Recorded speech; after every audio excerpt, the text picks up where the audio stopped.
اقرأ كتاب الله ترق جنانه وتنل عظيم أعوذ بالله من الشيطان الرجيم بسم الله الرحمن الرحيم الحمد لله رب العالمين نحمده ونستعينه ونستغفره ونعوذ بالله من شرور أنفسنا ومن سيئات أعمالنا من يهده الله فلا مضل له ومن يضلل فلا هادي له أشهد أن لا إله إلا الله وحده لا شريك له وأشهد أن محمدا عبده ورسوله سبحانك لا علم لنا إلا ما علمتنا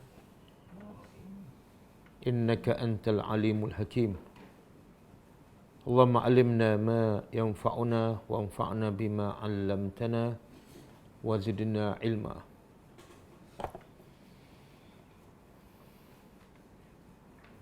اللهم أتي أنفسنا تقواها وزكها أنت خير من زكاها أنت وليها ومولاها رب يسر ولا تعسر رب تمم بالخير أما بعد. Kita sambung tadabbur surah Al-Baqarah.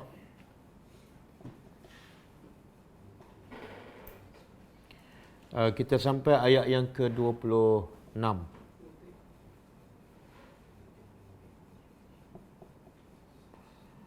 InsyaAllah kita sambung ayat yang ke-27. Sebelum kita sambung, kita tengok antara pengajaran ayat yang lepas. Antara pengajaran ayat yang lepas,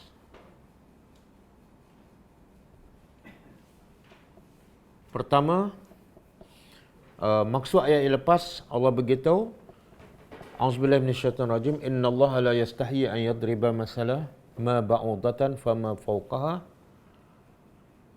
فَأَمَّا الَّذِينَ آمَنُوا فَيَعْلَمُونَ أَنَّهُ الْحَقُّ مِنْ رَبِّهِمْ وَأَمَّا الَّذِينَ كَفَرُوا فَيَقُولُونَ مَاذَا أَرَادَ اللَّهُ بِهَذَا مَثَلًا يُضِلُّ بِهِ كَثِيرًا وَيَهْدِي بِهِ كَثِيرًا وَمَا يُضِلُّ بِهِ إِلَّا الْفَاسِقِينَ. Maksudnya sesungguhnya Allah tidak pernah malu untuk membuat contoh, apa-apa saja contoh.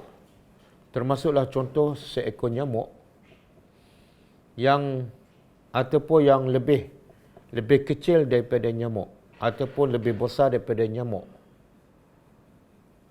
Dan dengan contoh yang kecil itu, maka manusia terbagi pada dua golongan. Adapun orang beriman sentiasa yakin terhadap kebesaran dan keesaan Allah, walaupun contoh yang diberi Allah adalah contoh yang kecil ataupun benda yang remeh. Adapun orang kafir, dengan contoh yang kecil itu mereka semakin bertambah kekufurannya. Di antara pengajaran dia daripada ayat yang lepas ialah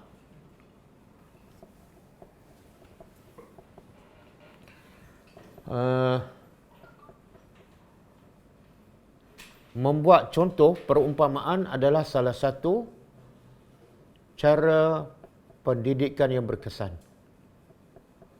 Kita tengok dalam Quran banyak Allah buat contohkan. Contoh seperti lalat, seperti nyamuk, seperti laba-laba, seperti keldai, seperti anjing. Banyak contoh tu. Supaya apa? Apa faedahnya? Iaitu supaya pembelajaran menjadi lebih berkesan. Sebab Allah buat contoh ni benda asalnya tak nampak. Tak boleh dilihat oleh mata, tak boleh didengar oleh telinga. Tak boleh disentuh oleh deria. Jadi kadang-kadang manusia tak boleh nak bayangkan. Maka cara pendidikan yang terbaik supaya benda yang tak nampak jadi nampak jelas, clear, maka Allah buat dengan contoh benda yang kita boleh nampak. Sebagaimana dalam ni lah. Allah nak beritahu kebesaran Allah. Tapi Allah tu sendiri tak nampak. Maka Allah tunjuk contoh, tengoklah kepada nyamuk. Dengan kamu tengok kepada nyamuk dan kamu buat kajian, kamu berfikir, maka kamu akan dapati kehebatan nyamuk. Bila kamu dapati kehebatan nyamuk, maka di situ kamu akan dapat tahu kehebatan penciptanya. Nyamuk tak mungkin hebat kecuali penciptanya adalah yang hebat. Itu satu. Jadi kalau kita nak mengajar anak ke, nak mengajar pelajar-pelajar di sekolah ke universiti, antara cara yang paling berkesan ialah buat contoh. Saya suka kepada Tok Guru Haji Ni Abdul Aziz, Allah yarham. Walaupun dia mengajar bersahaja dan dalam logat Kelantan, tapi dia banyak buat contoh yang betul-betul berkesan. Siapa yang suka dengan ceramah dia, memang terkesan.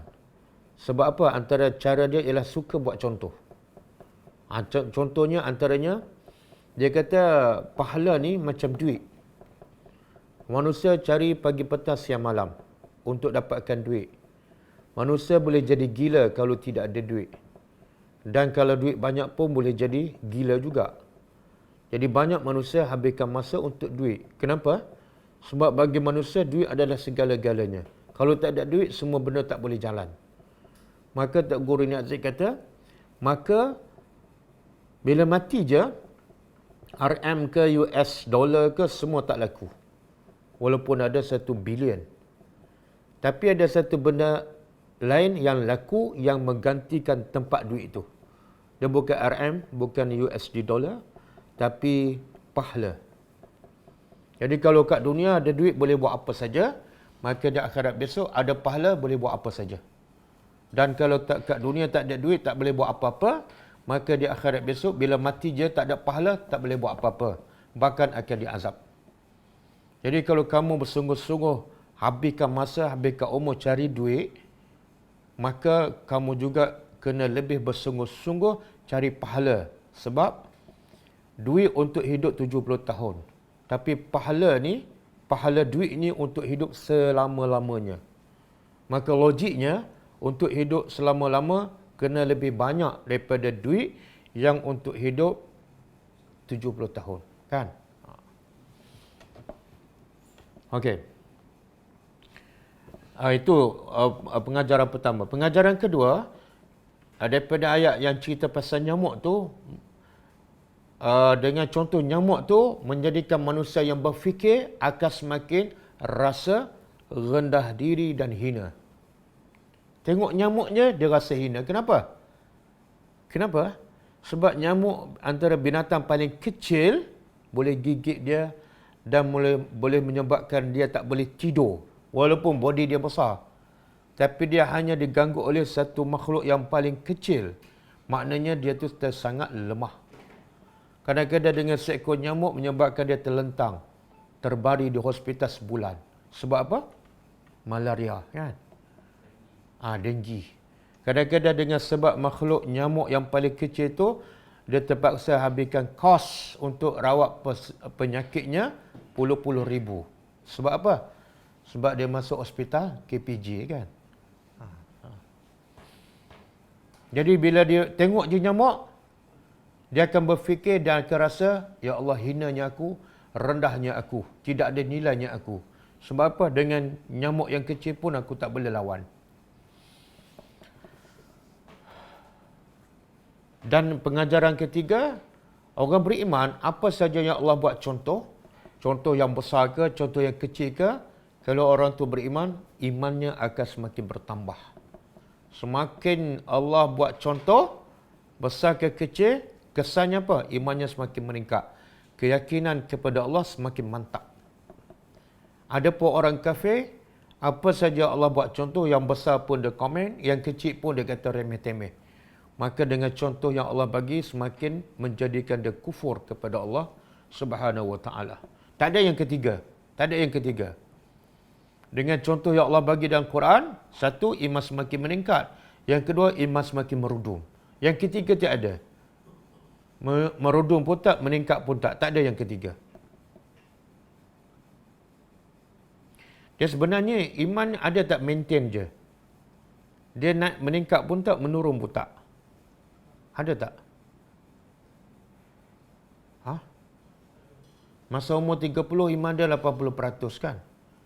Masa umur 80, iman dia 80% juga. Maintain je. Ada tak? Tak ada. Yang ada apa? Kalau tidak meningkat, dia turun. Dia tak ada. Iman saya alhamdulillah maintain je sejak daripada balik sampai ketua. Dia tertipu. Dalilnya apa? Ada dalil ke? Iman ni sama ada dia naik ataupun dia turun je? Ada. Apa dalilnya?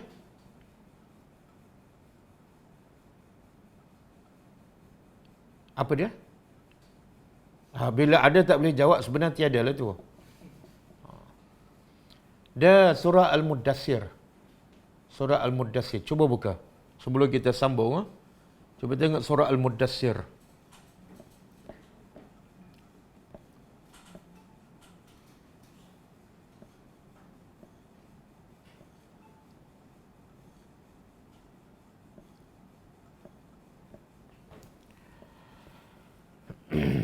Ayat 36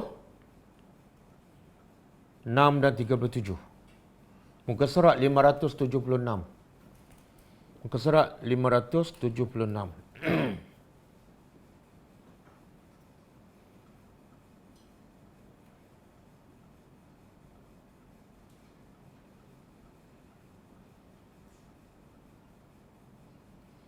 Allah kata apa?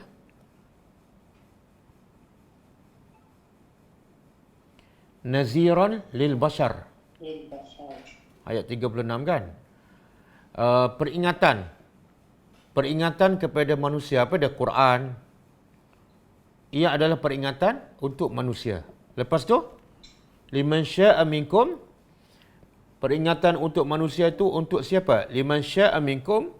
Untuk siapa yang nak daripada kalangan kamu, yataqaddam. Yataqaddam apa makna? Maju ke depan. Yataqaddam ni maju ke depan ataupun meningkat. Au yata'akhir ataupun yata'akhir apa dia? Mundur ke belakang. Jadi ayat ni Allah kata orang tu sama ada dia iman dia maju ke depan ataupun mundur ke belakang. Maintain tak ada. Boleh? Contohlah, saya bagi contoh. Orang ni solat 5 waktu je daripada mula balik sampailah umur 60. Dia kata saya istiqamah dengan solat 5 waktu je, saya tak tambah solat sunat. Jadi iman saya alhamdulillah maintain. Betul ke salah? Salah. Salah. Tapi iman dia naik ke menurun? Menurun macam mana? Dia solat 5 waktu, tak pernah pun 4 waktu. Yalah daripada dulu tak kerja kan? Apa dah? Dia rasa okey tu. Tak, apa bukti kalau dia hanya solat 5 waktu saja selama 20 tahun, iman dia bukan maintain tapi semakin menurun. Maksudnya bila meningkat umur, kita semakin banyak buat amalan yang lebih lagi lah selain daripada yang wajib. Betul. Dia bila umur semakin meningkat, sebab tu amalan pun meningkat berdasarkan umur. Sekarang umur kamu dah meningkat 20 tahun. Takkanlah amalan sama, mesti meningkat. Kemudian kamu semakin lama, semakin dekat dengan kematian, kan? Bila semakin dekat dengan kematian, sebab tu amalan semakin banyak. Bertambah. Logiknya, kita bekerja kan? Kita bekerja umur 30 tahun, lepas 60 tahun. Agak-agak harta kita sama tak? Kalau sama tu ada masalah tak? Pernah tak orang berbangga? Saya sejak kerja 30 tahun ni alhamdulillah, gaji saya turun pun tak, naik pun tak. Ada masalah ke? Kalau dia berbangga tu. Ada masalah, betul tak? Apa masalah orang ni? Gaji dia maintain je setelah bekerja 30 tahun. Ada apa masalah dia? Mesti ada masalah kerja kan? Begitu juga amal soleh.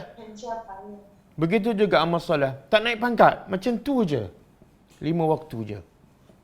Okey.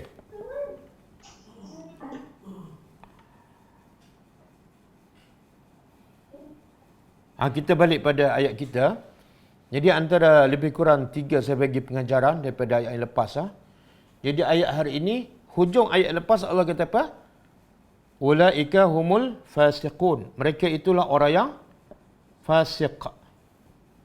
Timbul soalan, siapa orang yang fasik?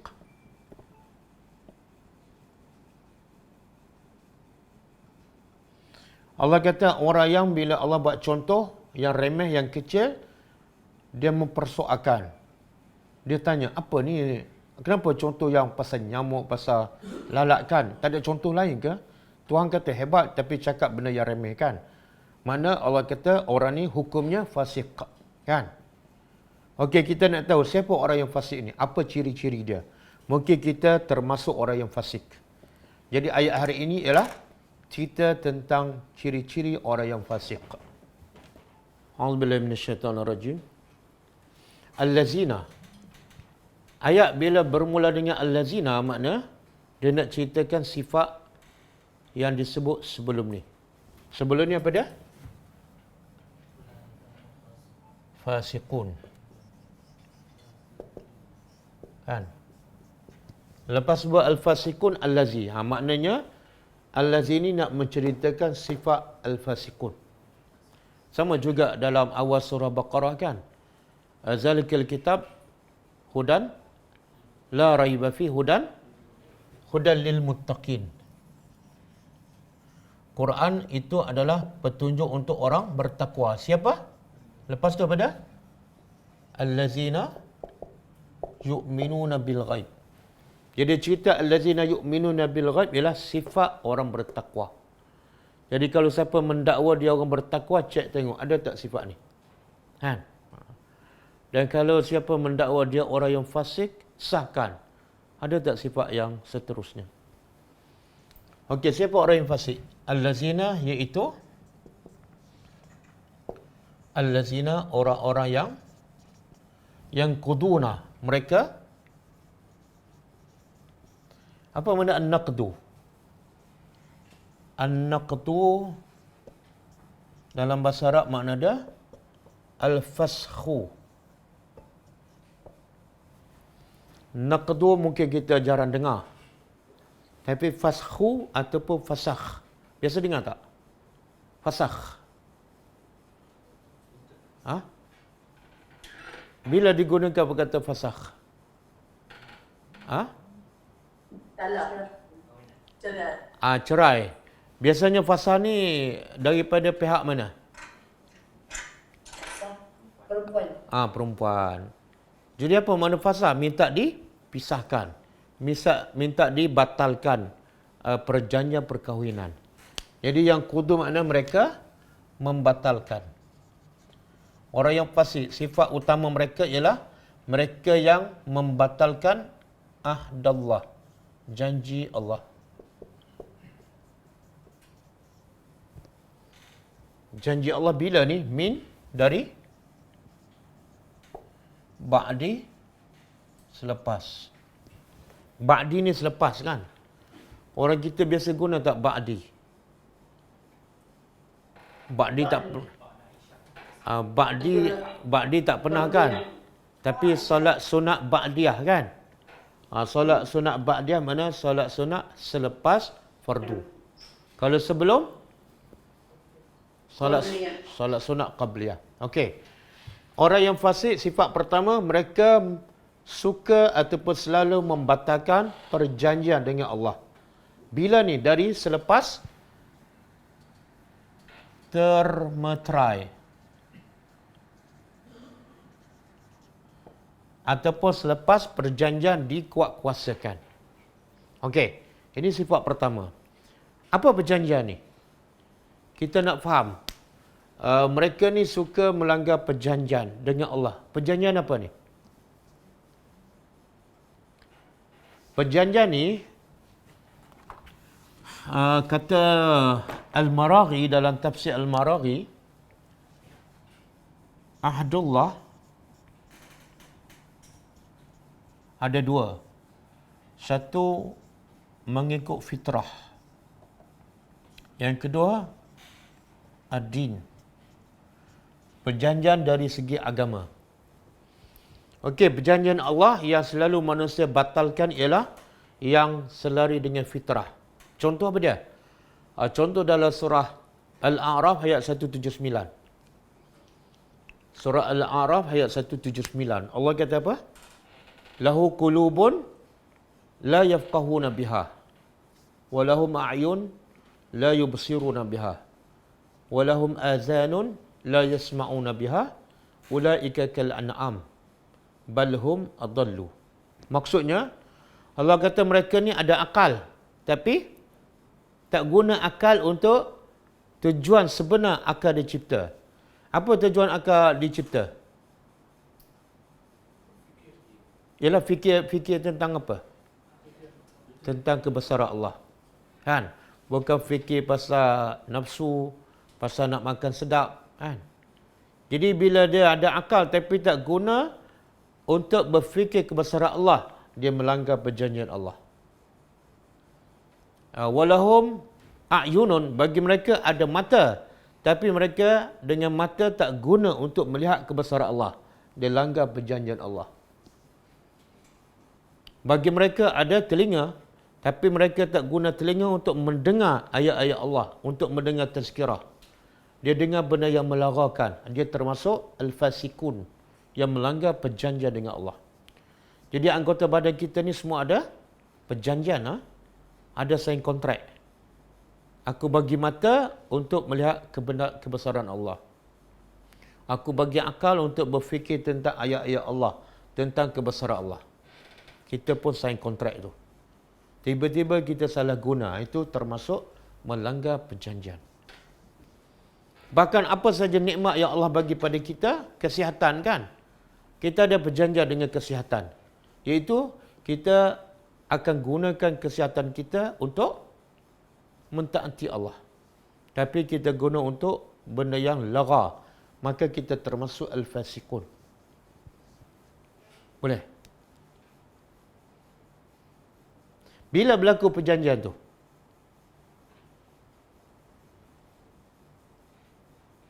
Alam roh. Alam roh kan? Ada ayat apa? Surah Al-A'raf ke? Allah kata apa? Allah tanya roh kita, alastu birabbikum? Bukankah aku ni Tuhan kamu? Kita pun jawab, roh kita jawab, apa dah? Bala? Bukan balu. Balu yang isteri kematian suami.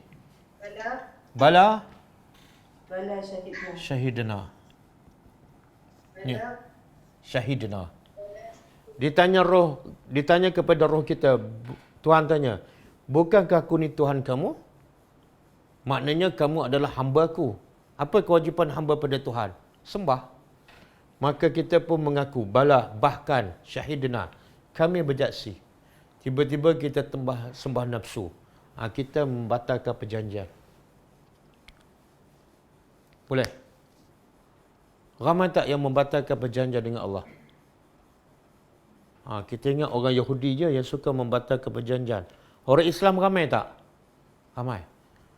Sebab tu kata ahli tafsir, semakin banyak manusia melanggar perintah Allah, semakin banyak dia melanggar perjanjian dan semakin banyak kefasikannya.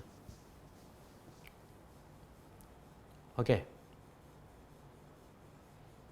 Dan kita juga perjanjian dengan Allah ialah dalam bentuk agama, iaitu mentaati perintah Allah. Ini fitrah ni. Anggota badan kita Allah bagi amanah untuk guna melihat dan memikirkan kebesaran Allah. Tapi perjanjian kedua ialah dalam bentuk agama. Dan agama ni ada dua bentuk. Pertama, antara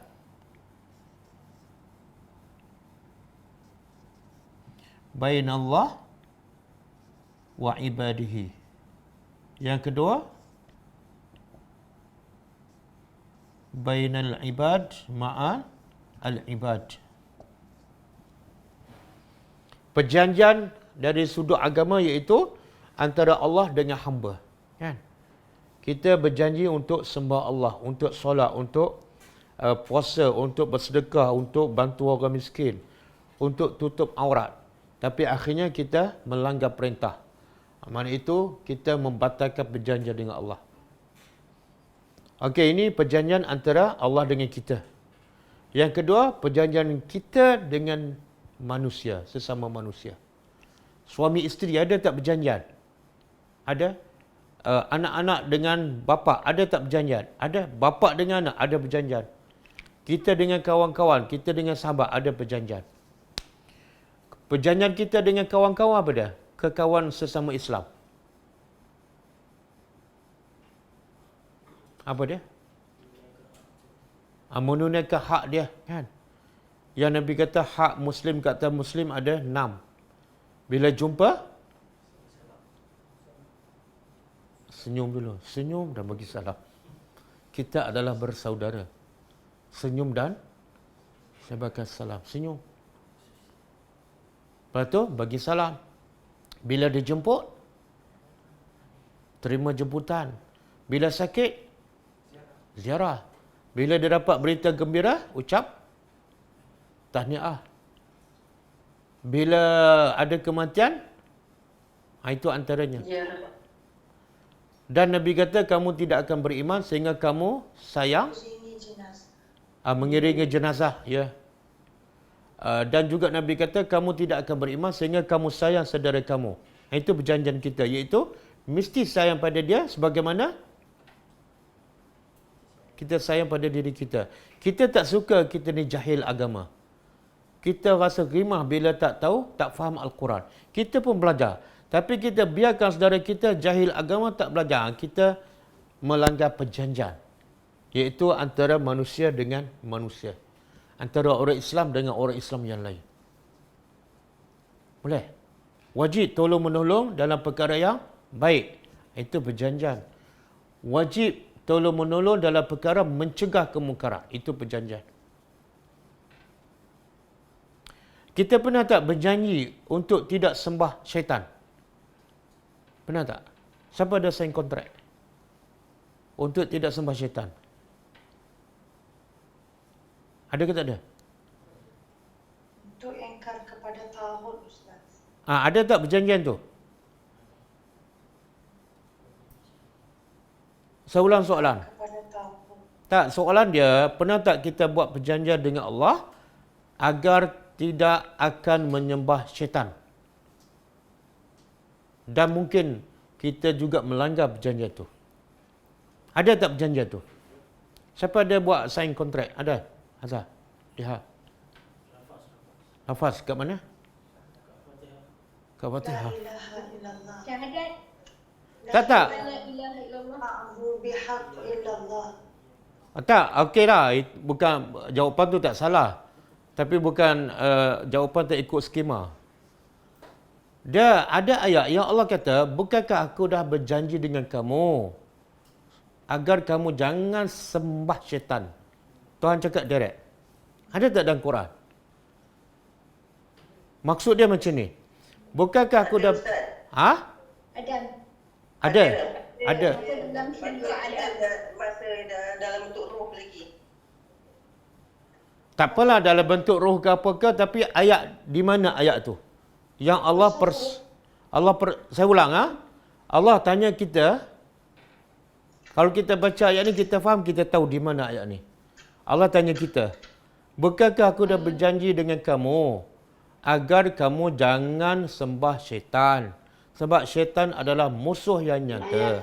Janganlah ambil syaitan sebagai Surah Yasin. Surah Yasin. Sebab tu saya tanya, sebab surah ni surah popular orang Melayu. Surah Yasin ni kan? Surah Yasin. Yasin. Dah tahu surah Yasin. Baca ayat pula. Baca ayat. Alam ahad ilaikum ya bani Adam. Alam ahad ilaikum ya bani Adam. Ya bani. Allah Ta'budu syaitan. syaitan. Ta tu sebut bagi betul. Ta'budu syaitan. Innahu lakum aduwwun mubin. Innahu lakum aduwwun mubin. Surah Yasin ayat 60. Cuba terjemah. Ini ahad sama ahdun. Ahdu perjanjian, ahad perjanjian. Allah kata apa? Alam ahad ilaikum ya bani Adam. Bukankah aku dah berjanji? Bukankah Allah kata berjanji kepada kamu, ya bani Adam, wahai anak Adam. Apa perjanjian tu? Allah ta'budu syaitan. Jangan kamu sembah syaitan. Kenapa? Kenapa kita buat perjanjian dengan Allah? Sebab Allah kata, innahu lakum aduwwun. Syaitan tu adalah musuh yang nyata. Tapi akhirnya ramai tak yang sembah syaitan dan melanggar perjanjian? Ramai tak? Ramai. Ramai. Siapa di kalangan pelajar yang biasa sembah syaitan? Ha?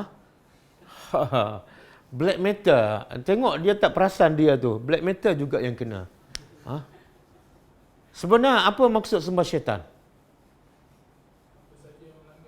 Subhanallah. Bila kita buat apa saja yang jahat, yang maksiat, sebenarnya ketika itu kita sembah syaitan. Dia sembah syaitan bukan mesti sembah macam sembah berhala tu. Ada benda kat depan ke tak? Sembah syaitan ialah makna ikut langkah syaitan. Ada tak yang ayat Allah melarang jangan ikut langkah syaitan? Ada? Ada. Surah apa? Al-Baqarah. Ayat berapa? Wala tattabi'u 208. Wala tattabi'u khutuwat Syaitan. asy-syaitan.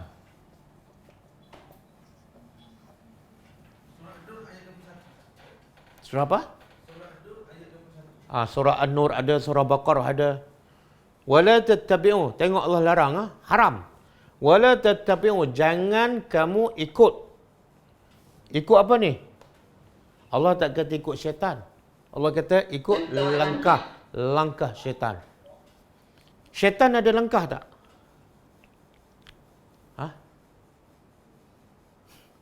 Angka pernah tengok tak syaitan melangkah? Tak pernah. Jadi syaitan ada langkah tak? Tak tahu. Tengok bahasa Al-Quran, tengok kita tadabbur. Sini Allah kata, jangan sembah syaitan. Orang tanya, macam mana sembah syaitan? Macam orang sembah berhala. Bukan. Allah hurai dalam ayat ni, iaitu jangan ikut langkah syaitan. Jadi ikut langkah syaitan makna sembah syaitan. Kenapa langkah? Langkah ni pula bukan satu ni. Khutwat, kalau kita belajar bahasa Arab, jamak, plural. Jadi syaitan ni ada berapa langkah? Banyak. Berapa banyak?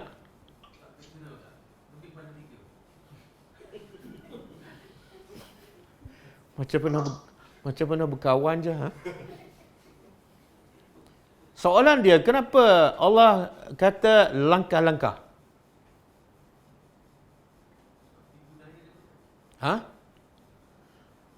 Syaitan pernah bersumpah depan Allah kan, dia kata apa? Aku akan hiaskan amalan yang tak baik supaya nampak. Itu langkah-langkah. Contohlah, dia nak suruh kita lewatkan solat. Dia tak terus pergi direct. Jangan solat awal. Tak. Dia ada step by step tu. Apa dia mula-mula? Cuba buka telefon dulu. Kan? Dah masuk waktu tu. Langkah dia kata, jangan solat awal waktu. Tak. Ada khutwat, langkah-langkah apa dia? Cuba buka telefon. Mungkin ada mesej penting. Kita berbuka kan? Bila buka, ni kena jawab sekarang ni. Kan? Lepas tu kita jawab. Langkah kedua pula, dia jawab balik. Dia reply balik. Ni macam tak faham jawapan saya. Kita pun jawab. Habis setengah jam. Betul? Lepas tu pergi masjid, terlepas solat sunat kan? Caranya apa? Langkah-langkah. Kadang-kadang setengah jam lagi nak masuk waktu kan? Syaitan tak kata, jangan tidur dan nak masuk waktu. Itu bukan syaitan tu. Syaitan kata apa? Kamu sekarang mengantuk kan? Kalau solat sekarang, tak khusyuk. Tidur dulu. Kan ambil nafas kan? Itu langkah-langkah. Lepas tu kita pun tertidur kan? Lepas tidur, tak kunci jam. Tengok-tengok, 1 jam terlepas. Itu masuk langkah. Kadang-kadang kita nak beli makanan kan? Syaitan pun masukkan langkah-langkah dia apa dah? Beli nasi 2-3 lauk kan? Supaya selera makan. Lepas tu nasi lebih sikit kan? Supaya kalau nak tambah, tak payah order lain. Ambil terus je kan? Itu langkah-langkah. Tengok-tengok, tak habis. Masa kita buat kenduri, langkah syaitan apa dia? Perbanyakkan aneka makanan. Supaya apa? Supaya orang puas. Kan? Tengok-tengok, membazir. Betul? Jadi syaitan ni ada langkah-langkah. Jangan tertipu dengan. Jadi cara sembah syaitan ialah ikut je. Bila kita ikut apa saja yang haram, mana kita telah menyembah syaitan. Bila sembah syaitan, kita dah melanggar perjanjian.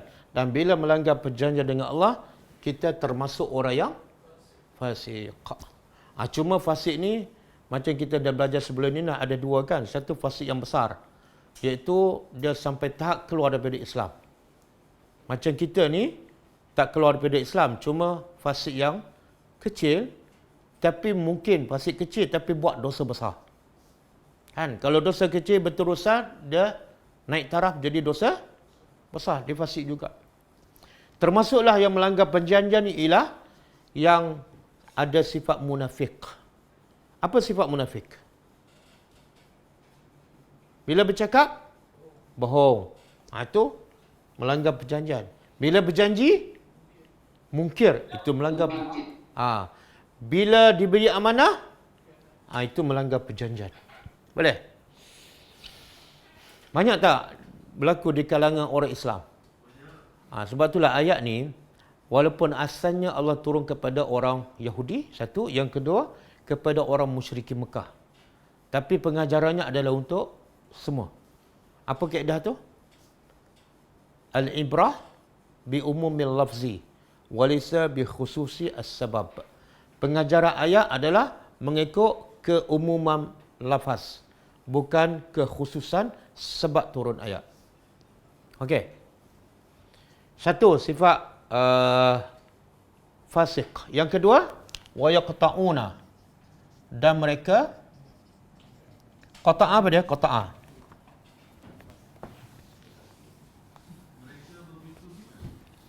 Qata'a memutuskan. Memutuskan. Ma amarallah, apa yang Allah perintah supaya disambung.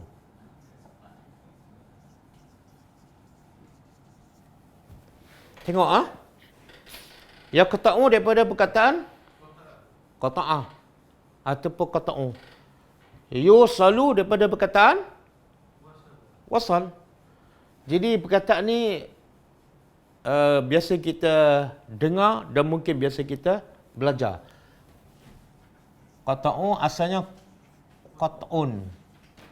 Waslu asalnya waslun. Biasa dengar tak? Qat'u waslun. Qat'u waslun.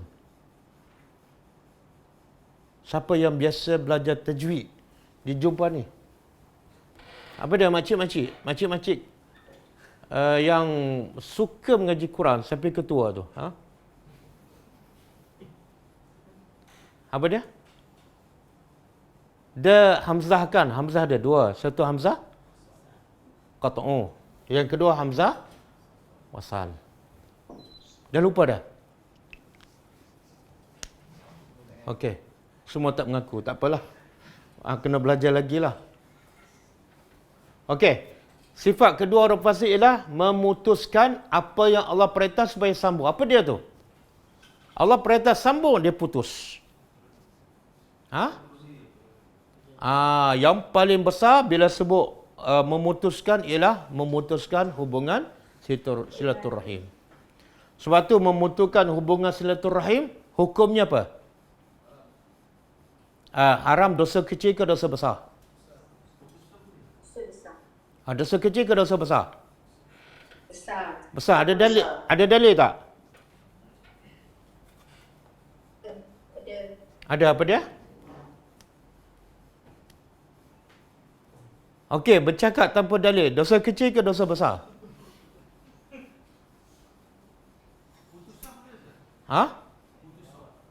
Putusan tak termasuk ni.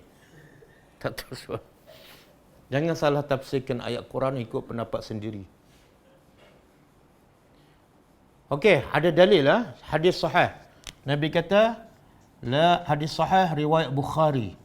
La yadkhulu al-jannata qati'un. Hadis pendek je. Maksud apa? La yadkhulu, tidak akan masuk jannah syurga. Siapa? Qati'un. Ni, daripada qata'a. Orang yang memutuskan silaturrahim. Maknanya, tak boleh masuk syurga, makna apa tu? Ke mana tempatnya? Neraka. Jadi dosa kecil ke dosa besar? Dosa besar. Dengan sepupu dia, dia tak bertegur kan? Ha? Dengan pakcik dia, dengan dua pupu dia. Dia, siapa yang dikatakan silaturrahim? Siapa? Ha? Ahli keluarga daripada rahim yang sama. Daripada?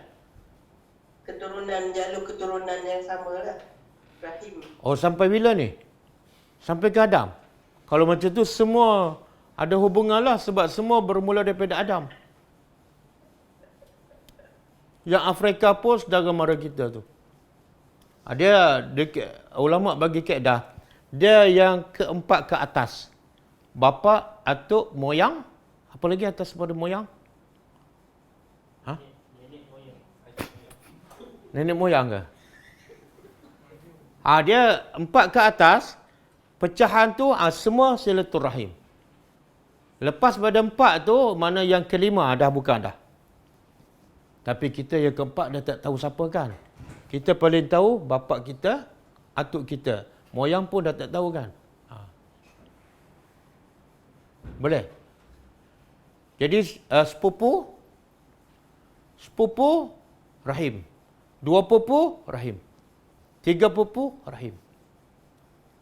Makna kita tak bertegur kan, tak bertanya khabar dah 2-3 tahun.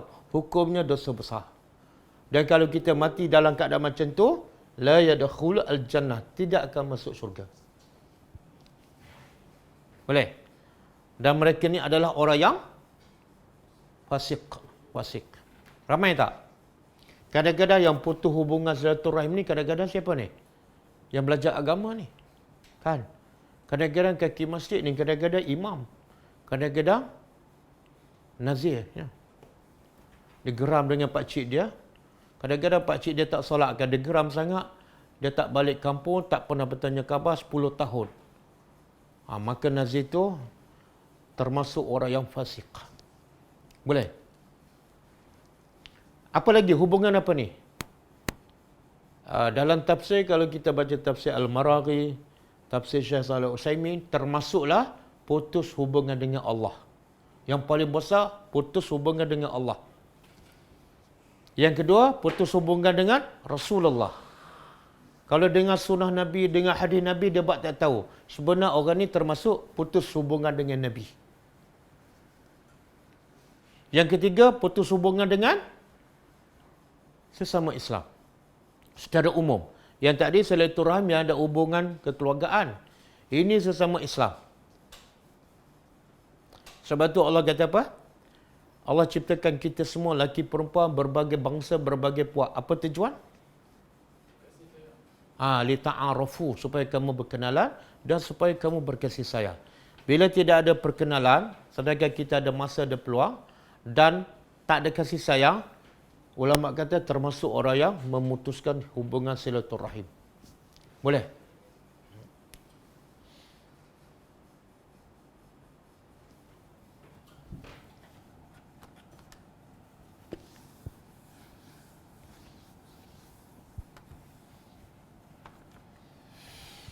Okey. Kemudian wa yufsiduna. Ini sifat pertama. Membatalkan perjanjian. Yang kedua, memutuskan hubungan. Hubungan dengan Allah, hubungan dengan manusia, hubungan dengan Ar-Rahim. Sebab itulah kita pernah dengar tak satu hadis. Seorang wanita yang kaki ibadat di zaman Nabi kan. Solat malam, puasa, sedekah. Tapi dia menyakiti jiran. Bila diberitahu pada Nabi, Nabi kata, apa? Dia ahli syurga ke ahli neraka? Apa kesalahan dia? Ni. Putus hubungan dengan manusia. Ada orang hubungan dengan Allah okey, tapi hubungan dengan manusia tak okey. Sebenarnya tak okey lah tu. Sebab yang okey ialah hubungan dengan Allah okey dan hubungan dengan manusia pun okey. Ada orang hubungan dengan orang okey, tapi dengan Tuhan tak okey. Sebenarnya tak okey. Kan ada tak orang dengan semua orang baik, suka bantu orang, jumpa orang semua senyum, tapi tak solat. Ada kan? Orang ni apa masalah dia?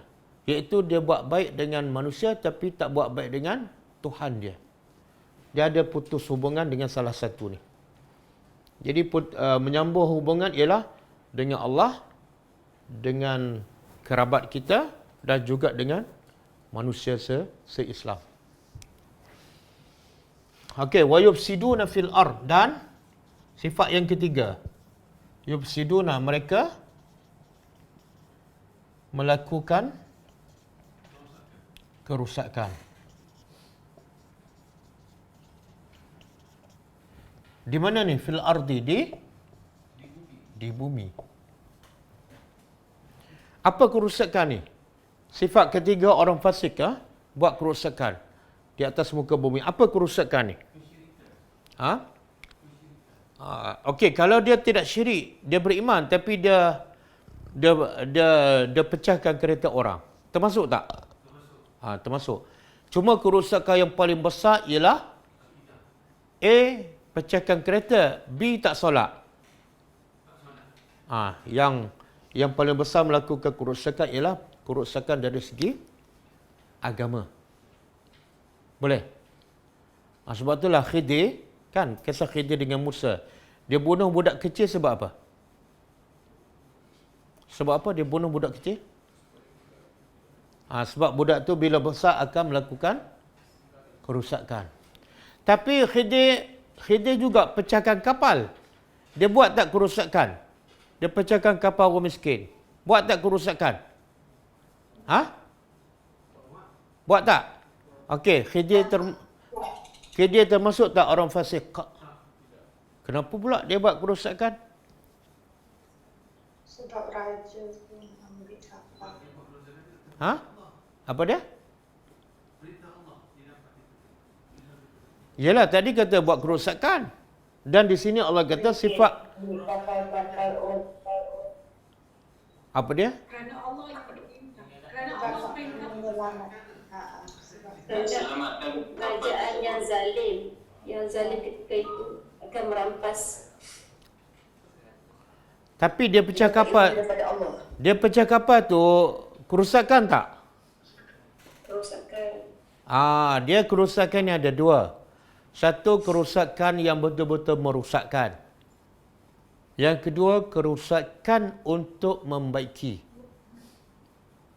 Dia pecahkan kapal untuk apa? Untuk membaiki kapal tu supaya elak daripada dirampas. Jadi sebenarnya, hakikatnya dia tak buat kerusakan. Dia hanya buat sesuatu untuk selamatkan kapal tu. Boleh faham? Sama juga yang kisah lelaki yang ada kebun, 2 kebun di dalam surah Al-Kahfi kan. Kawan dia berdoa tak supaya kebun yang besar yang mewah tu dibakar, dihancurkan? Berdoa tak? Adakah doa kawan tu sebagai kerusakan? Bukan. Sebenarnya dia nak membaiki kawan dia. Dengan cara apa? Sebab kawan tu jadi sombong sebab kebun. Jadi nak hilangkan kesombongan dengan cara hilangkan punca orang tu sombong. Tapi kisah tu jangan kita jadikan sebagai panduan. Kan, tengok kawan kita ada 2 kereta besar, sombong. Kita pun berdoa, ya Allah hancurkan keretanya supaya hilang sombong. Perbuatan kamu ada dalil? Ada dalam surah Al-Kahfi. Itu tak betul. Okey. Kemudian apa hukum? Apa kesan orang fasik yang ada 3 sifat ni? Allah kata ulaika, mereka itulah ataupun itulah mereka al-khasirun, orang-orang yang khasirun apa dia? orang-orang yang rugi. Tengok. Ramai orang yang baca Quran, ramai orang solat, ramai orang mengaku Islam. Tapi cara berfikir dia tak sama dengan Quran. Kan? Solat sama dengan Quran. Puasa sama dengan Quran. Haji umrah sama dengan Quran. Tapi cara berfikir tak sama. Apa dia? Bila dia tanya pada dia, siapakah ciri-ciri orang yang rugi? Dia jawab apa? Kalau tanya orang awam lah, siapakah yang dikatakan rugi? Orang? Orang apa? Kena scam. Itu bukan rugi, itu orang bodoh.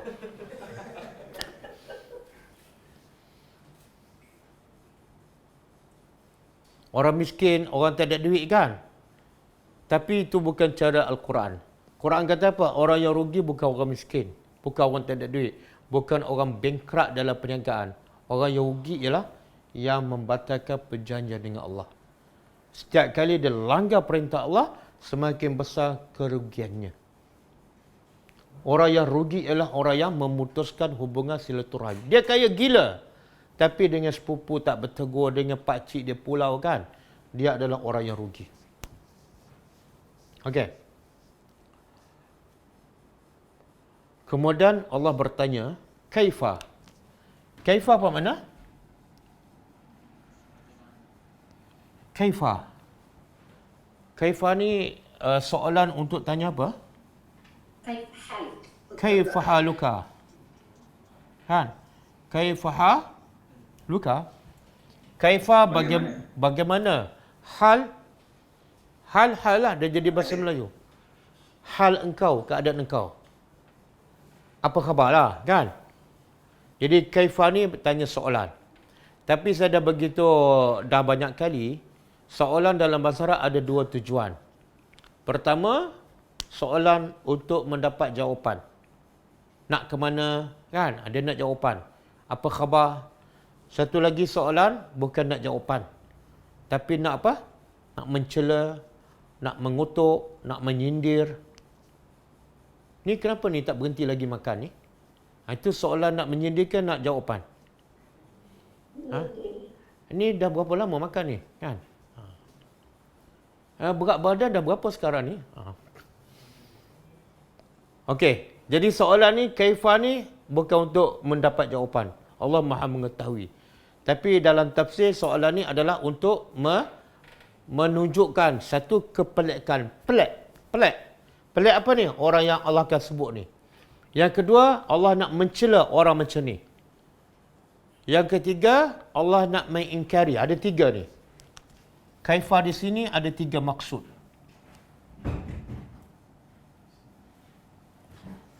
Satu, pelik. Yang kedua, engkar, mengingkari perbuatan dia. Yang ketiga, cela. Okey, Allah tanya, bagaimana ni takfuruna, kamu ingkar billah? Bagaimana kamu kufur, kamu ingkar Allah? Wa kuntum, sedangkan kuntum apa dah? Apa makna kuntum? Adalah kamu. Kalau bahasa Arab, kalau bahasa Melayu, kuntum bunga lah. Kuntum bunga. Sedangkan kamu adalah kamu amwata. Dulu mati. Apa makna mati ni? Sekarang Allah cakap dengan orang hidup ke orang mati ni? Hidup. Kita kan? Jadi Allah kata, bagaimana kamu kufur kepada Allah sedangkan kamu dulu mati? Okey, kita sebelum hidup, mati ke? Mati ke hidup? Mati. Oh, sebelum kita hidup, kita mati. Ustaz tidak wujud lagi. Kita tak ada lagi di dunia. Tapi Allah guna perkataan apa ni mati? Mati ni sebenarnya maksud dia ialah tidak ada. Tengok Allah nak bagi tahu ni. Kaifa, pelik kamu ni. Apa yang kamu pelik ni? Bagaimana kamu boleh kufur kepada Allah sedangkan dulu kamu tiada? Lepas tu, fa'ahyakum, lalu dia menghidupkan kamu. Betul kan? Jadi siapa yang mencipta dan menghidupkan kita? Allah ni. Yang manusia ramai kufur. Lepas Allah menghidupkan, kemudian yumitukum, dia mematikan kamu. Lepas mematikan kita, yang keempat apa dia? Kemudian dia menghidupkan kembali. Jadi berapa kali mati, berapa kali hidup? 3 kali mana ni? Ni bahaya ni, lebih pada Quran ni. Quran kata, cuba tengok. Dulu kamu mati, satu kan? Lepas tu kamu hidup. Satu mati, satu hidup. Lepas tu dimatikan kamu. Berapa kali mati? 2. Kemudian dihidupkan kamu. Berapa kali hidup? 2. Kemudian kepadanya dikembalikan. Ada tak mati ketiga? Ini mazhab yang kelima ni. 2 kali mati, 2 kali hidup sahaja. Okey. Kemudian hanya, kena terjemah hanyalah kepadanya turja'un, kamu dikembalikan. Okey, cuba kita faham apa yang Allah nak bagi tahu ni dalam ayat 28.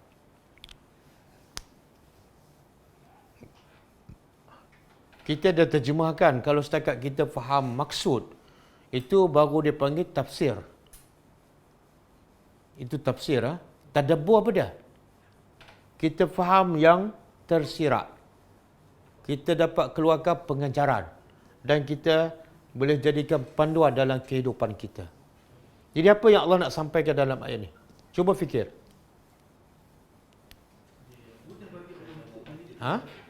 Apa dia? Bukan itu yang Allah nak bagi tahu. Itu yang zahir. Allah kata, kita asalnya mati, tiadalah. Kemudian Allah menghidupkan, kemudian Allah mematikan, kemudian balik pada dia. Bukan itu yang Allah nak bagi tahu, bukan.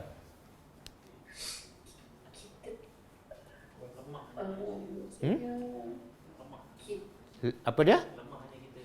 Lemah kitanya. Bukan. Mana belum tadabbur tu?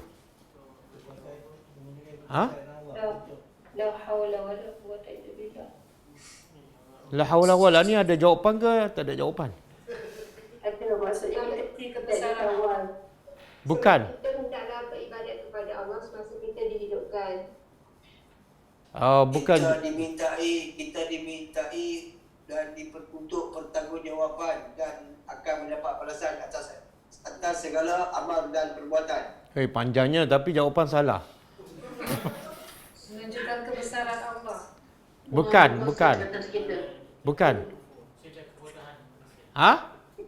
Tidak dikuasai. Tengok tujuan kaifa ni apa dia? Allah nak bagi tahu peliknya manusia dan Allah nak mengingkari perbuatan manusia dan Allah nak mencela, mengutuk manusia. Sebab apa? Sebab dia lawan siapa ni? Siapa Allah? Yang mencipta dia. Kemudian siapa mematikan dia? Allah juga. Kemudian siapa menghidupkan dia? Allah juga. Kemudian akhirnya dia balik kepada siapa? Akhirnya kepada Allah. Jadi bodoh tak lawan Tuhan yang menghidup, mematikan dan akhirnya balik pada Tuhan juga. Kerja bodoh ke kerja cerdik? Bodoh. Jadi yang Allah nak beritahu apa ni? Bodohnya manusia. Kalau kamu dihidupkan oleh Allah, patut last kali kamu tak jumpa Tuhan. Okey juga nak lawan dia. Betul tak? Boleh faham? Saya bagi analogi lah. Anak, mak bapak lahirkan dia, besarkan dia, bagi pendidikan yang terbaik kan. Sampai berjaya, sampai jadi orang besar kan. Sampai kaya gila kan. Lepas tu dia engkar perintah mak bapak dia. Dia kutuk, dia kata macam-macam. Kita pun tanya pada anak ni. Macam mana kamu boleh lawan bapa kamu, mak kamu yang melahirkan kamu, yang mengandungkan kamu, yang melahirkan kamu separuh mati, yang membesarkan kamu, yang hantar sekolah pagi, petang, siang, malam, yang pergi hantar kamu asrama, yang cari kerja untuk kamu, yang cari isteri untuk kamu. Macam mana kamu boleh lawan? Maksud apa tu? Perbuatan kamu sangat-sangat biadab dan luar biasa. Boleh faham? Walaupun mak bapak bukan cipta anak, betul tak? Tapi mak bapak sebab anak tu ada. Mana kalau lawan mak bapak pun tak patut, lawan Tuhan? Sebab mak bapak bukan pencipta, dia hanya penyebab. Tuhan? Patut last sekali, kita kalau lawan mak bapak, akhirnya kita jumpa juga mak bapak. Tak jumpa kan? Betul tak? Tapi kalau lawan Tuhan, akhirnya jumpa tak? Nak lagi kat mana? Kubur sempit. Betul tak? Kalau boleh korek kubur, lari ke lain, tak apa juga. Bodoh tak orang yang menentang Allah? Bodoh. Pelik, perbuatan tak patut dan tercela. Kalau nak lawan orang jahat kan? Orang yang tak buat apa pada kamu, okeylah. Okey. Jadi ayat ni patut tak kita sampai pada orang yang kufur pada Allah? Patut tak? Patut. Ayat ni sebenarnya walaupun Allah nak mencela, tapi tujuan utamanya apa? Nak buka minda orang yang tak beriman. Kadang-kadang nak buka minda ni kena ketuk kan? Kadang-kadang dengan lembut, kadang-kadang kena ketuk. Sebab dia kalau lembut dia tak dengar. Kadang-kadang kena ketuk kuat-kuat. Betul juga. Kenapa nak lawan? Mati-mati jumpa dia juga kan? Subhanallah. Tapi ayat ni sampai tak pada non-Muslim? Tak sampai. Kenapa tak sampai? Apa dah? Kenapa kita yang baca ayat ni kan? Mungkin ada orang baca beribu kali dah ayat ni kan? Kenapa dia tak sampaikan?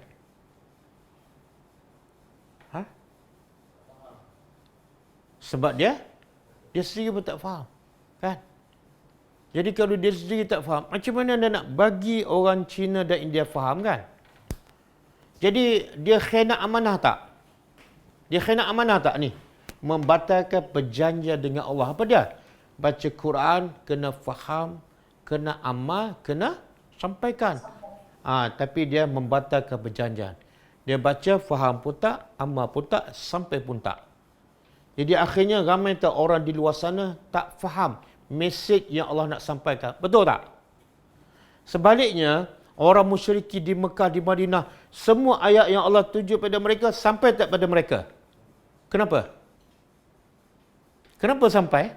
Tak ada orang Mekah, tak ada orang kafir di Madinah yang tak sampai ayat ni. Kenapa? Sebab orang Islam yang terima ayat cukup faham amanah. Cukup faham perjanjian. Sebab tu Nabi kata, baligh anni, sampaikan dariku walaupun satu ayat. Kenapa? Kalau kamu tak sampaikan, kamu mengkhianati janji dengan Allah. Kalau kamu tak sampaikan, kamu tidak ada hati peruk kepada orang lain. Kamu pentingkan diri. Boleh faham?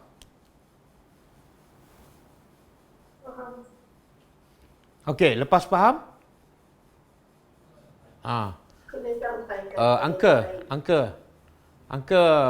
Angka Abdullah baru revert 2 bulan kan?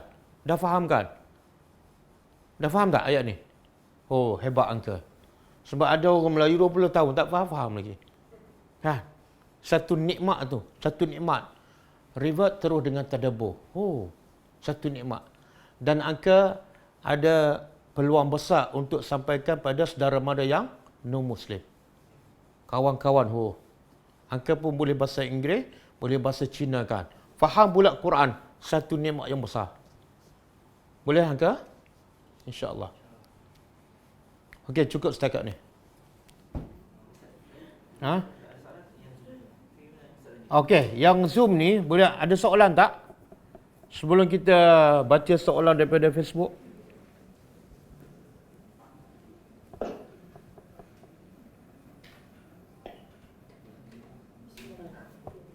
Assalamualaikum Ustaz. Wassalamualaikum warahmatullahi wabarakatuh.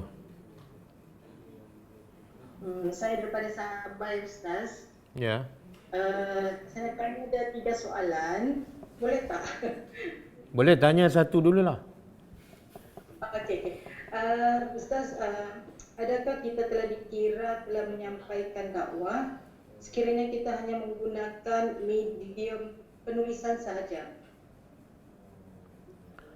Sebenarnya tak cukup.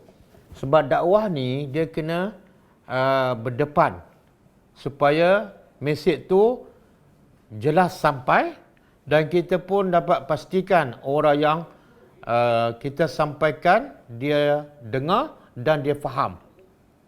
Tapi kalau medium penulisan, kita tak tahu orang baca ke tak. Yang kedua, kalau dia baca kita tak pasti dia faham ke tak. Mungkin dia salah faham. Yang ketiga, bila dia faham, kita tak pasti setakat mana dia beramal. Kan? Jadi kadang-kadang penulisan ni betul, sikit sebanyak membantu. Tapi kesan dakwah tak sehebat sebesar kita pergi berdakwah. Sebab tu Allah pesan kepada Musa Allah kata apa pada Musa? Izhab ila Fir'aun. Pergi kepada Fir'aun. Allah tak kata hantar je surat kepada Fir'aun sebab dia tu jahat sangat, tak payah jumpa lah. Tak. Allah kata izhab, pergi ke mana ni?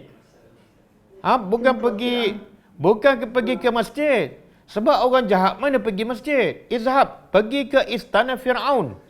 Ya Allah. Walaupun Tuhan tahu Fir'aun tak akan beriman. Allah tahu. Tapi kenapa Allah perintah juga Musa pergi ke istana Fir'aun, berdepan dengan dia. Sampaikan secara direct. Kenapa? Sebab dakwah mesti disampaikan secara berdepan. Kalau dia tak faham, dia boleh bertanya. Dan kita ni secara live, walaupun tak berdepan, tapi kita boleh bertanya direct kan. Saya boleh menjawab terus. Ya. Okey, soalan kedua. Okey, soalan kedua. Kenapa Ustaz di Malaysia ni banyak amalan-amalan yang tidak menepati Al-Quran dan hadis? Sehingga kadang-kadang ini menjadi satu ikutan yang sukar ditinggalkan. Tak, dia sebenarnya bukan di Malaysia sahaja banyak amalan yang bercanggah dengan Quran dan hadis. Dan bukan di waktu ini sahaja. Sebenarnya amalan yang bercanggah dengan Quran ataupun dengan perintah Allah dan Rasul sebenarnya sejak zaman Nabi Adam. Bukan benda baru. Kemudian bukan di Malaysia saja, ada di mana-mana. Kalau zaman Nabi Adam pun ada ajaran yang menyimpang daripada kebenaran, bahkan syaitan kacau Adam, makna syaitan bawa ajaran yang sesak lah. Dia kacau siapa? Bukan orang biasa, Nabi Adam. Dan di mana dia kacau? Dalam syurga. Jadi Allah nak beritahu pertembungan antara hak dan batil akan berlaku sepanjang zaman sampai kiamat. Di mana-mana sahaja. Maka untuk menjawab soalan, apa yang berlaku di Malaysia ialah satu fitrah. Satu sunnatullah. Jangan kita ingat satu tempat, satu masa tak ada benda yang bercanggah dengan Quran dan hadis. Tak. Sebab itu Allah kata, Allah jadikan kehidupan ini sebagai ujian. Ujian dengan apa? Ada kemungkaran. Allah nak tengok kita terikut tak? Ataupun kalau kita kuat iman, kita cegah tak? Sebagai ujian. Jadi kemungkaran, kebatilan, kesesatan, benda bid'ah sentiasa ada. Jadi sepatut soalan yang ditanya benda, apa kita buat untuk menghapuskan kebatilan tu? Apa usaha dakwah kita? Adakah kita hanya komen? Adakah hanya kita merungut saja? Mungkin sebab itulah kemungkaran bermaharajalela. Sebab tu Allah mencela orang yang tak mencegah kemungkaran. Kenapa? Allah melaknat orang yang tak mencegah kemungkaran. Sebab kemungkaran semakin berleluasa, puncanya tak ada orang tegur. Tak ada orang tegur. Dan akhirnya yang buat kemungkaran merasakan apa? Kemungkaran yang dia buat tu adalah kebenaran. Buktinya apa? Mereka buat sekian lama, tak ada siapa cakap, tak ada siapa tegur. Puncanya, tidak ada orang tegur. Jadi kesalahan yang paling besar bukan orang buat kemungkaran. Kesalahan yang paling besar, orang yang tak mencegah. Okey, wallahu a'lam. Terima kasih Ustaz. Sama-sama.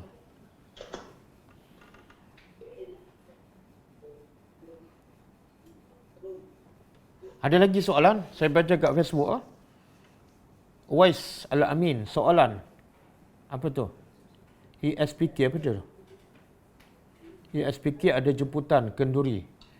Biasa-biasa sahaja. Hari yang sama mertua ajak berkebun.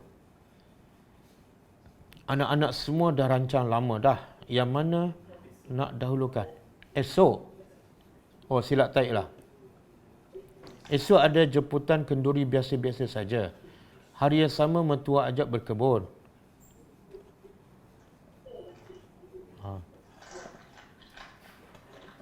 Dia mak mertua, dia tak sama dengan mak. Jadi kalau kita tak ikut, tak terima jemputan mak mertua, taklah berdosa. Sebab dia bukan mak kita. Kemudian kita boleh tolak dengan cara yang baik. Tak ada masalah. Kalau dia faham, tak ada masalah. Jadi kita pilihan tu terletak pada kita lah. Kalau kita rasa apa yang kita janji dengan anak-anak itu perlu diutamakan dan itu lebih banyak manfaat, maka pergi je. Cuma tolak dengan cara yang baik, dengan cara berhikmah. Wallahu a'lam. Soalan, membaca surah Yasin ketika orang sedang nazak, ada dalil ke? Tak ada dalil. Tak ada dalil. Sebab zaman Nabi, semua yang nak mati nazak. Kan? Zaman Nabi, sahabat-sahabat yang nak mati nazak. Tapi Nabi tak pernah baca Yasin kepada para sahabat. Jangan kita buat alasan baca Yasin kepada orang yang nazak sebagai tanda sayang pada kita. Jangan. Kalau itu alasan kita, seolah kita mendakwa Nabi tak sayang pada sahabat sebab Nabi tak baca Yasin. Sahabat-sahabat tak sayang pada sahabat yang lain sebab sahabat tak baca Yasin pada sahabat yang lain. Bukan. Mereka lebih sayang kepada sahabat. Nabi lebih sayang kepada sahabat daripada kita sayang pada saudara mara kita. Tapi cara Nabi sayang ialah berdasarkan wahyu daripada Allah Subhanahu Wa Taala. Berdoa je. Semoga Allah ampunkan dosa yang sedang nazak dan Allah matikan dalam keadaan beriman, cukup. Semoga Allah menjadikan dia ahli syurga.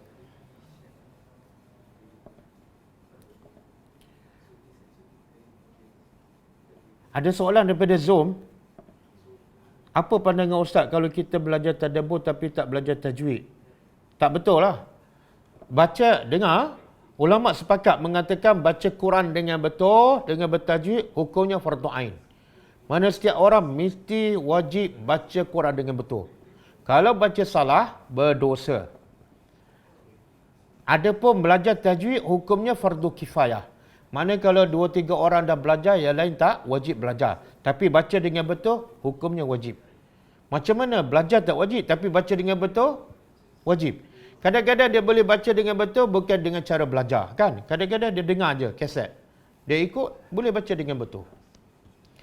Tapi kalau dia dah belajar, baca dia pun tak betul, dia terus belajar, boleh tak dia baca walaupun masih tak betul? Boleh.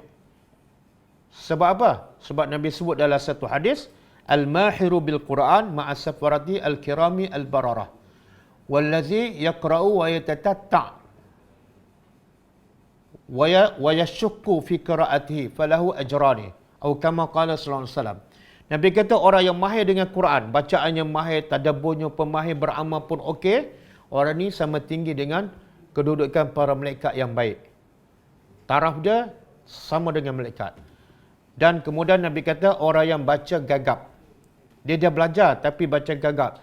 Walaupun gagap, dia baca juga. Nabi kata dia dapat 2 pahala. Pahala apa ni? Satu, pahala baca. Yang kedua, pahala susah.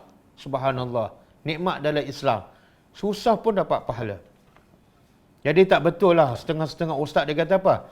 Bila baca Quran tak betul, haram baca. Tak boleh baca. Oh, bahaya ayat tu. Menyebabkan apa? Kesannya orang tinggal Quran. Dan tak nak belajar. Kenapa? Terlalu takut dengan dosa. Salah tu. Nabi bagi motivasi kepada orang yang baca gagap dan belajar tapi tak mampu. Tapi dia terus baca dengan susah payah. Nabi bagi motivasi, baginya 2 pahala.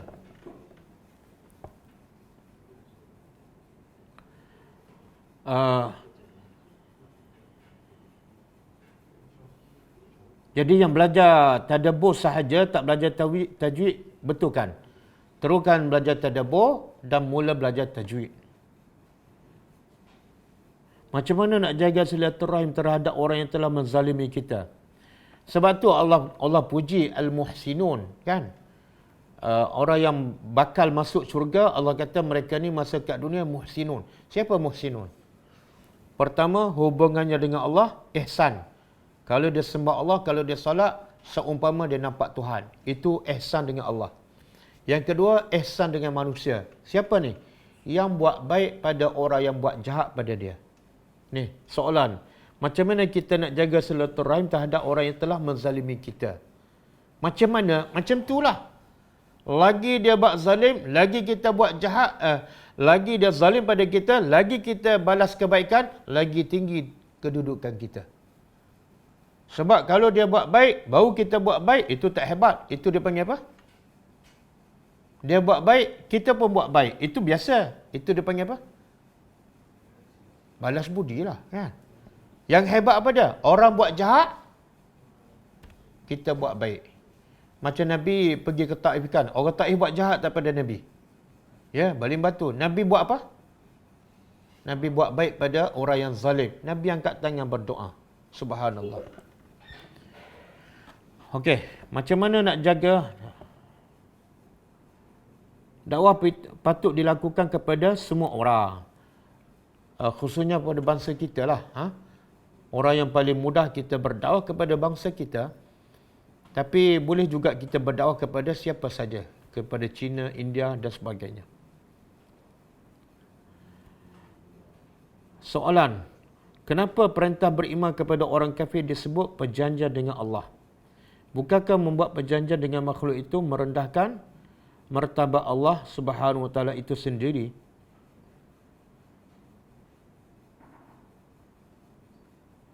Kenapa pula buat perjanjian dengan Allah merendahkan martabat? Kita ada perjanjian tak dengan bos kita? Yang kerja jaga, ada tak perjanjian dengan bos dia? Adakah dengan buat perjanjian dengan bos, jaga tu setara dengan bos? Tak. Perjanjian untuk dia taat kepada orang yang lebih tinggi pada dia. Sama juga kita sebagai hamba buat perjanjian dengan pencipta kita. Bukan merendahkan martabat Allah. Tapi bila kita berjanji nak taat pada dia, sebenar meninggikan kedudukan Allah. Engkau ni Tuhan, wajib aku taat dan mesti ada perjanjian. Kan? Wallahualam.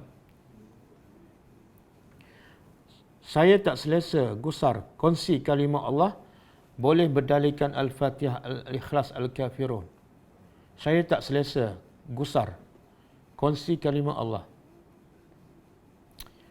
Saya pun tak faham ni. Kenapa gusar kongsi kalimah Allah? Tuhan ni siapa punya? Tuhan ni siapa punya? Tuhan sendiri cakap daripada awal Quran kan? Alhamdulillah, pembuka Al-Quran. Segala puji bagi Allah. Allah siapa? Rabbul Alamin. Bila sebut Alamin siapa? Bukan kamu je. Semua sekali, termasuk orang kafir. Dan Allah tutup pula Quran dengan surah An-Nas. Qul a'udzu birabbin Tuhan Rabbin Nas. Siapa An-Nas? Maksud semua. Kenapa kamu gusar? Tapi gusarlah bila kamu tak berdakwah pada orang yang guna kalimah Allah tapi syirik pada Allah. Gusarlah. Kenapa mereka syirik? Mungkin sebab kamu penyebabnya. Kamu tak tunjuk contoh yang terbaik. Menyebabkan orang tak teringin nak sembah Allah. Walaupun mereka guna kalimah Allah, kan? Ramai orang musyrikin Mekah, kan? Mengguna perkataan Allah. Dalam perjanjian Hudaybiyah, antara Nabi dengan wakil musyrikin Suhail, dia tulis apa? Nabi kata tulis Bismillahirrahmanirrahim. Wakil musyrikin kata apa? Apa ni Ar-Rahmanir-Rahim? Kami tak tahu. Padam. Tulis apa? Bismikallahumma. Siapa yang suruh ni? Wakil orang musyrikin, kerajaan musyrikin Mekah. Tulis Bismikallahumma. Mereka guna Allah. Dan Nabi tak bantah. Okey, Nabi kata padam, tulis Bismikallahumma. Dan tadi pun saya sebutkan, nama Allah bukan setakat diguna oleh orang musyrikin yang menyembah berhala 360. Kan, yang paling syirik kepada Allah ketika itu. Tapi anak-anak mereka bila lahir, mereka namakan Abdullah. Bahkan orang munafik paling jahat di Madinah, ketua munafik di Madinah, perancang utama nak hancurkan Islam, nak hancurkan Nabi. Siapa nama dia? Abdullah bin Ubay. Dia guna nama Allah. Nabi tak kata, jangan guna nama Allah. Pergi GPN, tukar nama. Kan? Jangan risau mereka guna kalau perkataan Allah. Tapi risaulah bila kamu tak berdakwah pada mereka sehingga mereka betul-betul sembah Allah yang mana mereka guna perkataan itu. Wallahu a'lam.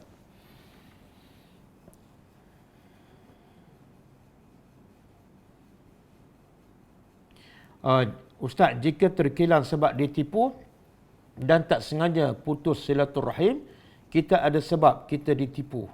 Perlu minta maaf kepada padahal kita tak salah. Dah, kalau tak sengaja putus silaturahim.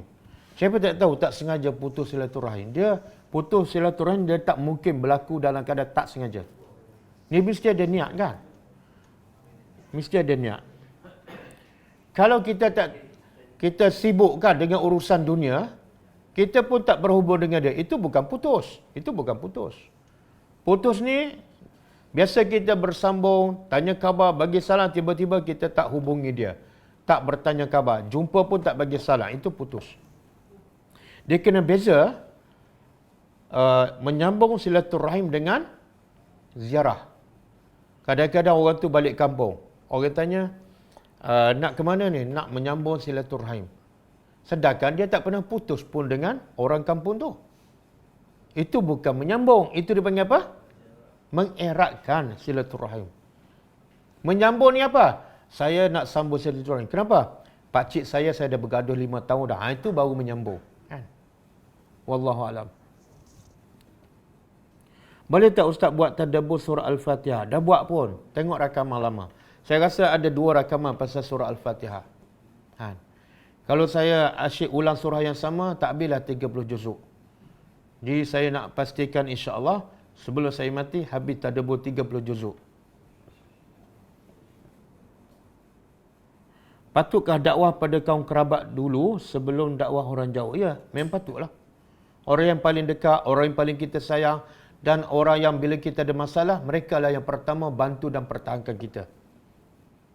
Sebab itulah kalau kita belajar sirah Nabi, kenapa Nabi dakwah kepada keluarga yang terdekat dulu?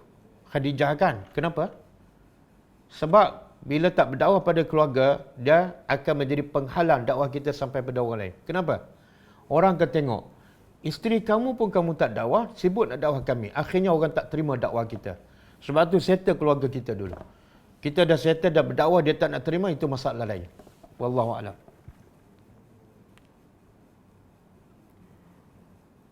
Ustaz tanya Raja Kumaran, macam mana? Kenapa ulang soalan saya ni, Irwan? Saya dah tanya soalan ni, Irwan suruh saya tanya lagi. Dah, saya dah ulang dah. Bila Raja Kumaran tak nak jawab tu, tak apalah. Itu hak dia lah. Tak apa.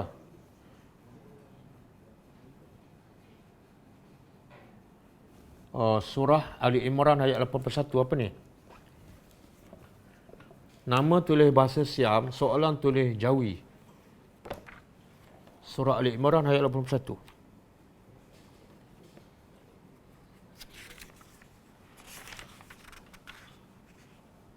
Oi, panjangnya.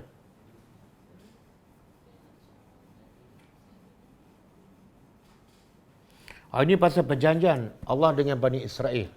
Ini antara bentuk-bentuk pelanggaran perjanjian antara Allah dengan Bani Israel. Banyak sebenarnya. Surah Baqarah Allah kata, ketika mana kami mengambil perjanjian dengan Bani Israel, satu, sembah Allah, tapi mereka tak sembah Allah. Yang kedua, buat baik pada mu'apak, mereka langgar juga. Yang ketiga, buat baik dengan kaum kerabat, orang miskin, ibnu sabil. Jadi banyak perjanjian dengan antara Allah dengan Bani Israel. Tapi akhirnya Bani Israel, Yahudi, melanggar perjanjian tersebut.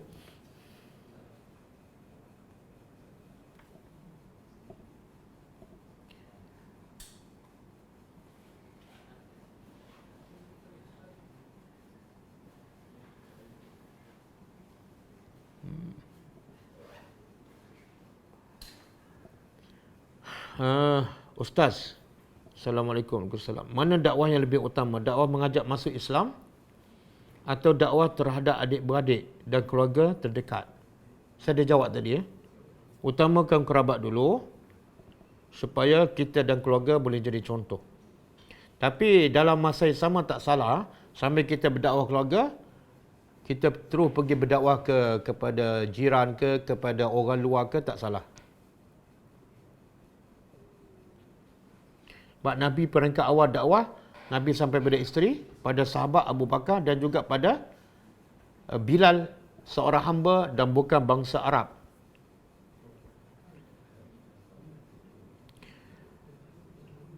Ustaz, kita rasa diri sendiri masih berkeliru. Macam mana kita nak berdakwah dengan orang? Saya tak tahu, dah ikut tadabbur keliru lagi. Di mana silapnya? Teruskan ikut kelas tadabbur supaya hilang kekeliruan. Terkini mahkamah dah ulas ni. Ustaz, kalau kita menyampaikan dakwah di satu tempat tapi tak diterima, perlukah kita berhijrah ke tempat lain? Jangan berhijrah, tapi dakwahlah di tempat lain tanpa perlu kita berhijrah. Kalau semua orang tak terima, satu Malaysia tak terima, nak hijrah ke mana pula?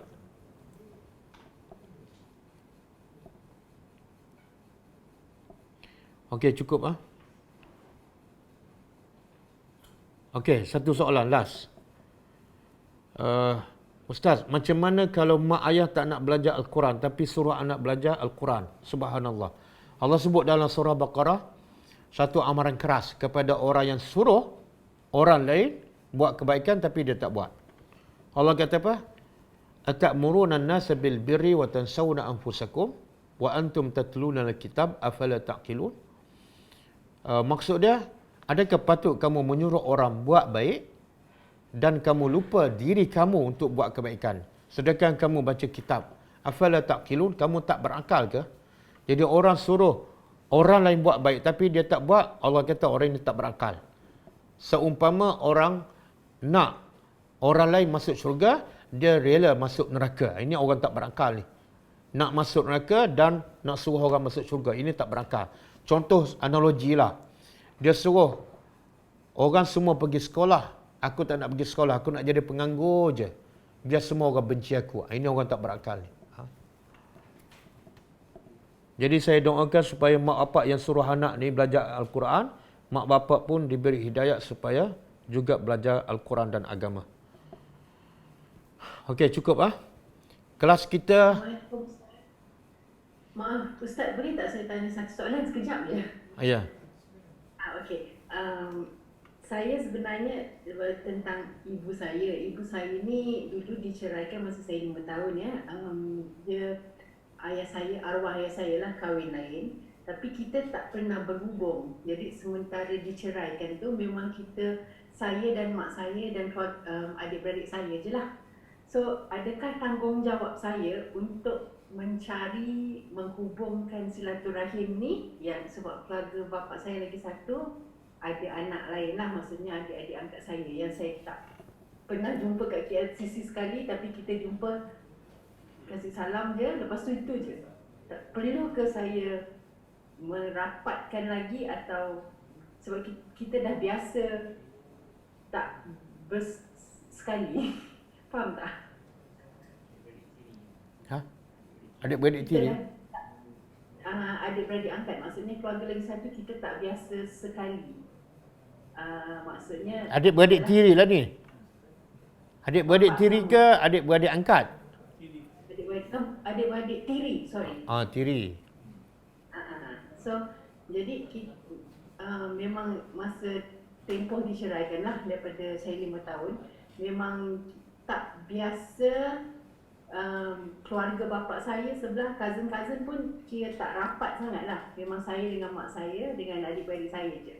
So sekarang ni adakah tanggungjawab saya atau adik-beradik saya untuk mencari mereka untuk menyambungkan silaturahim lagi ke ataupun tak payah? Okey. Dia